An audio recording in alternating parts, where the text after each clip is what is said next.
kwa sana wakikurushia. Hawajui hasara ulisopata ukitupikania.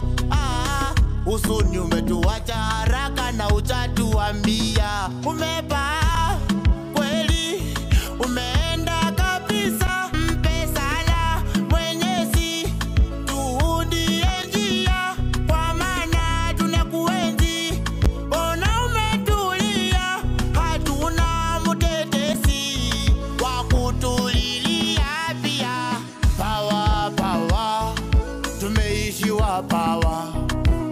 Kifo chako kisani kisito twaishiwa. Ni hao uliniwacha mi bila fahamu kuwa ni yako zamu.